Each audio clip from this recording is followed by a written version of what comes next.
Avez-vous déjà eu l'impression de vivre une vie qui n'était pas vraiment la vôtre, comme si vous suiviez un scénario écrit par quelqu'un d'autre, vos parents, vos enseignants, vos amis, la société, et au fond de vous, quelque chose criait qu'il y avait une erreur. Vous vous réveillez chaque jour, portez le même masque, accomplissez vos obligations et interagissez avec les autres comme si tout allait bien. Mais à un moment donné, quand le silence s'installe, enfin cette question troublante surgit. Qui suis-je vraiment?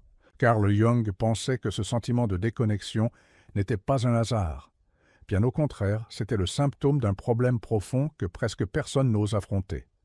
La plupart des gens passent leur vie sans jamais se connaître. Ils se limitent à des rôles sociaux, des identités fabriquées et des attentes imposées. Pire encore, ils croient que c'est tout ce que la vie a à offrir. Ils meurent sans jamais avoir rencontré leur âme. Et voici la question la plus importante. Est-ce que cela vous arrive? Ce que vous appelez votre moi n'est peut-être pas vraiment vous. Votre personnalité, vos désirs, vos croyances, combien d'entre eux vous appartiennent vraiment et combien ont été placés là par d'autres? Depuis l'enfance, nous avons été conditionnés pour nous adapter, pour être acceptés, pour cacher certaines parties de nous-mêmes afin d'être aimés. Nous avons créé un masque, ce que Jung appelait la persona, un déguisement social, pour nous protéger, mais plus nous portons ce masque, plus nous nous éloignons de notre vrai moi. Un jour, ce masque devient tout ce qu'il reste de nous. Mais Jung nous a avertis, vivre séparé de qui nous sommes vraiment a un prix payé en détresse, en insatisfaction et en ce sentiment persistant que quelque chose manque.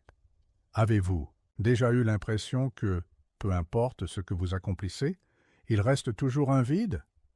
Comme si quelque chose d'essentiel était hors de portée? C'est parce que ce dont vous avez vraiment besoin n'est pas à l'extérieur, ni dans une meilleure carrière, ni dans une relation idéale, ni dans la reconnaissance des autres. C'est en vous, enfoui sous des couches de conditionnement.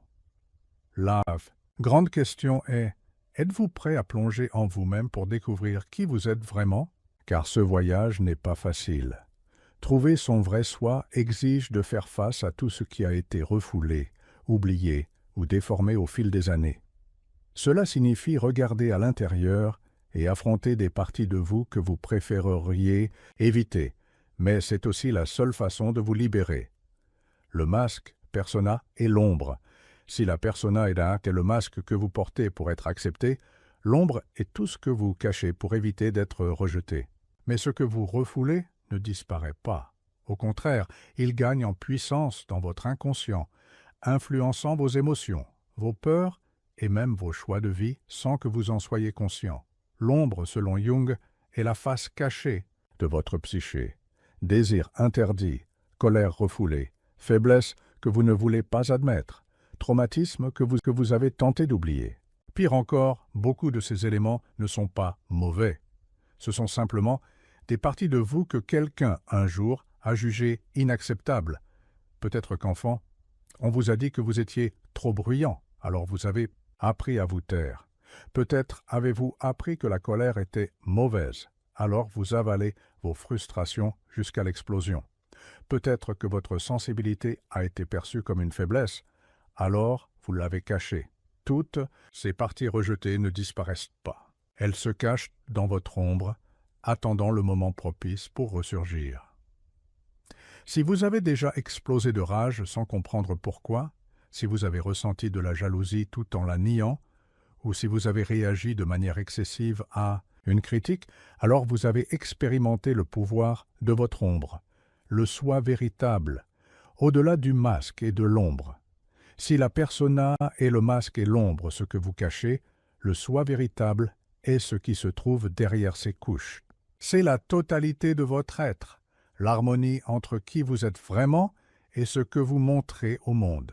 Jung croyait que le but de la vie n'était pas de suivre un chemin tracé par la société, mais de devenir entier, découvrir votre essence et vivre en accord avec elle.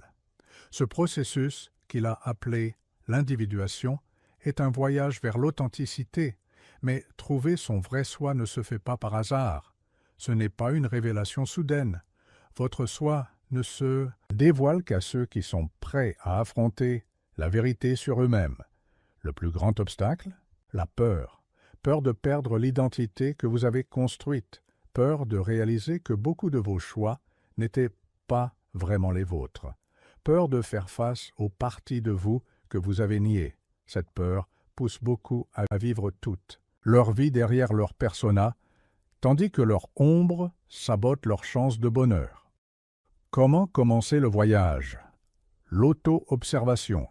Tenez un journal pour noter quand vous portez un masque ou quand certaines situations déclenchent vous des réactions disproportionnées. Affrontez votre ombre. Identifiez vos émotions refoulées, colère, jalousie, peur. Ne les jugez pas, elles font partie de vous. Explorez les archétypes qui vous gouvernent. Êtes-vous toujours le héros qui doit être fort, le sage qui intellectualise tout? Trouvez un équilibre. Exprimez-vous créativement. L'art, l'écriture ou la danse peuvent vous aider à dialoguer avec votre inconscient. Cherchez un guide, un thérapeute jungien, des livres, L'homme et ses symboles de Jung, ou une communauté de croissance personnelle. Pourquoi faire cet effort? Parce que la vie est trop courte pour la vivre comme un personnage que vous n'avez pas choisi. Devenir soi-même est le sens de la vie. Carl Jung. Quand vous commencez ce voyage, vous trouvez une paix que vous n'avez jamais connue. Vous attirez des relations authentiques. Vous comprenez le sens de vos crises. Vous passez de victime des circonstances à créateur de votre destin. Êtes-vous prêt? Vous n'avez pas besoin de toutes les réponses maintenant. Il suffit d'un premier pas, un journal, un livre, une conversation honnête avec vous-même, devant le miroir. Le soi véritable est comme le soleil, parfois caché par les nuages, mais toujours présent.